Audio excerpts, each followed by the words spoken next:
Good afternoon students, एक बार फिर से आप सभी का स्वागत है department of political science DAV PG college की इस ऑनलाइन लेक्चर सीरीज में। और आज का वीडियो भी हम बीए सेकेंड ईयर के फोर्थ सेमेस्टर के स्टूडेंट्स के लिए एड्रेस करते हुए बना रहे हैं। आज हम अपने सिलेबस का अंतिम और लास्ट पॉइंट कवर करने जा रहे हैं, जिसका नाम है finance commission, which is commonly known as वित्त आयोग। तो आइए बात शुरू करते हैं। वित्त आयोग के बारे में हम समझते हैं, इसकी संरचना को समझते हैं, इसके द्वारा किए जा रहे देश में कार्यों को समझते हैं और इसकी एक पृष्ठभूमि को समझते हैं। तो जो सबसे पहली बात हमारे सामने आती है वित्त आयोग के संदर्भ में, वो आता है कि भारत में वित्त आयोग की स्थापना 22 नवंबर 1951 में की गई और भारतीय संविधान के अनुच्छेद 280 के तहत भारत के राष्ट्रपति द्वारा इसकी स्थापना की गई। ध्यान देने वाली बात यह है कि अनुच्छेद 280 क्या कहता है। वो यह कहता है कि भारत में एक संवैधानिक निकाय के रूप में वित्त आयोग का गठन किया जाएगा, यानी वित्त आयोग को एक संवैधानिक निकाय के रूप में भारत में तरजीह दी गई। इसका गठन केंद्र और राज्यों के बीच वित्तीय संबंधों का वर्णन स्पष्ट रूप से करने के लिए किया गया। यानी केंद्र और राज्यों के बीच जो वित्तीय कार्य होते हैं, हम सभी जानते हैं कि केंद्र राज्य संबंधों के अंतर्गत कई ऐसे अधिकार हैं, कई ऐसे मामले हैं जिनमें उनके वित्तीय संबंध बहुत ही महत्वपूर्ण भूमिका निभाते हैं। ध्यान रखें, वास्तव में दो अलग अलग सरकारों के बीच वित्तीय संसाधनों के विभाजन की योजना हेतु भारतीय संविधान में वित्त आयोग का गठन किया गया है। यानी जो हमारे वित्तीय संसाधनों के विभाजन है वो कितने स्पष्ट रहें, इसके लिए 1951 में वित्त आयोग का निर्माण किया गया। मुख्यतः वित्त आयोग संघ और राज्य की सरकारों के बीच आय के संसाधनों के आवंटन के उद्देश्य से एक संवैधानिक निकाय के रूप में 1951 से कार्यरत है।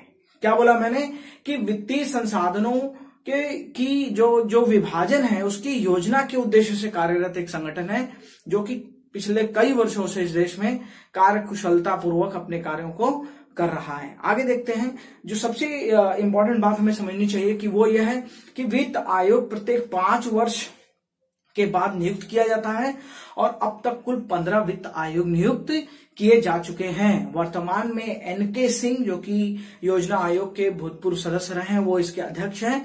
और 1993 से भारत के समस्त राज्यों में भी वित्त आयोग का निर्माण और गठन किया जाता रहा है या किया गया है। और वास्तव में या मुख्यतः मैं कहूं तो आयोग में एक अध्यक्ष और 4 सदस्य होते हैं, जिसमें 2 पूर्णकालिक और 2 अंशकालिक होते हैं। वित्त आयोग के ऊपर ये एक छोटी सी बात मैंने आपको भी बताई। आइए अब हम देख लेते हैं कि वित्त आयोग के कार्य क्या क्या हैं। आइए स्टूडेंट्स, अब हम वित्त आयोग के जो कार्य हैं उसको समझ लेते हैं, इसकी समीक्षा कर लेते हैं। तो जैसा मैंने आपको बताया कि केंद्र और राज्यों के मध्य जो वित्तीय संसाधन होते हैं या वित्तीय क्रियाकलाप होते हैं, उन सबका निर्धारण वित्त आयोग करता है। अब देखते हैं कि भारत के पहला जो सबसे महत्वपूर्ण कार्य वित्त आयोग का वह है कि भारत के राष्ट्रपति को वह सिफारिश करना कि संघ और राज्य के बीच करों की शुद्ध प्राप्तियों को कैसे वितरित किया जाए। जैसा मैंने आपसे कहा कि स्टेट में और सेंटर अलग अलग तरीके से कर लगाते हैं। केंद्र सूची है, राज्य सूची है और समवर्ती सूची भी है। तो किस प्रकार से भारत के राष्ट्रपति को ये सिफारिश देना कि किस तरह से संघ और राज्य के बीच करों की जो प्राप्तियां हैं वो एक सिस्टमैटिक वे में, एक चैनलाइज्ड वे में हो सके। दूसरा महत्वपूर्ण कार्य है क्या कि अनुच्छेद 275, ये भी हमें जानना चाहिए कि उसके तहत जो भारत सरकार की संचित निधि है उससे राज्यों को कितनी मात्रा में और कितना अनुदान या सहायता दी जाए, इसका निर्धारण भी वित्त आयोग करता है। और राज्य वित्त आयोग द्वारा दी गई सिफारिशों के फलस्वरूप पंचायतों और नगर पालिकाओं के संसाधन की आपूर्ति हेतु राज्य की जो संचित नीति है उसके संवर्धन की सिफारिश करना भी वित्त आयोग का एक बहुत ही महत्वपूर्ण कार्य है। फिर क्या आता है दोस्तों कि देश में जो वित्तीय हित में देश के जो वित्तीय हित हैं, उन वित्तीय हितों को ध्यान में रखते हुए माननीय राष्ट्रपति जी को कोई भी विशेष तरीके का अगर अनुपालन कराना है तो वह वित्त आयोग के माध्यम से माननीय राष्ट्रपति जी करवाते हैं। अगला कार्य क्या है दोस्तों? अगला कार्य है कि वित्त आयोग अपनी रिपोर्ट माननीय राष्ट्रपति जी को सौंपता है और माननीय राष्ट्रपति जी के आदेश पर वह दोनों सदनों में रखा जाता है, जिससे कि वित्तीय प्रबंधन अच्छे तरीके से चल सके। फिर आता है वित्त आयोग द्वारा की गई सिफारिशें सलाहकारी होती हैं, ये बाध्यकारी नहीं होती। ये सरकार पर निर्भर करता है कि वह किस तरीके से वित्त आयोग की सिफारिशों को लेता है या नहीं लेता है। अब ये कुछ महत्वपूर्ण कार्य मैंने आपसे जिक्र किए। अब आइए हम इसकी भूमिका पर चर्चा कर लेते हैं और समझते हैं कि आखिर वित्त आयोग की भूमिका क्या है भारत के विशेष संदर्भ में। तो आइए स्टूडेंट्स, अब हम देखते हैं कि वित्त आयोग की भूमिका भारत के इस वित्तीय केंद्र और राज्य के इस वित्तीय प्रबंधन में कितनी और किस मात्रा में है। तो जैसे मैंने आपको बताया कि इनके कार्य वित्तीय हैं, वैसे ही वित्त आयोग की जो मुख्य भूमिका वो राज्य और केंद्र सरकार के बीच विभाजित करों की जो आय है या कर की जो आय को विभाजित करने के लिए केंद्र द्वारा एकत्र किए जाने वाले करों के मामले में काम करने के वाले एक महत्वपूर्ण उपकरण के रूप में होती है। यानी जो करों के क्या जो पूरा सिस्टम है, जो पूरा जाल बना हुआ है इस देश की वित्तीय व्यवस्था को संभालने के लिए, उसके लिए जो सबसे बड़ा उपकरण कार्य करता है वह है वित्त आयोग।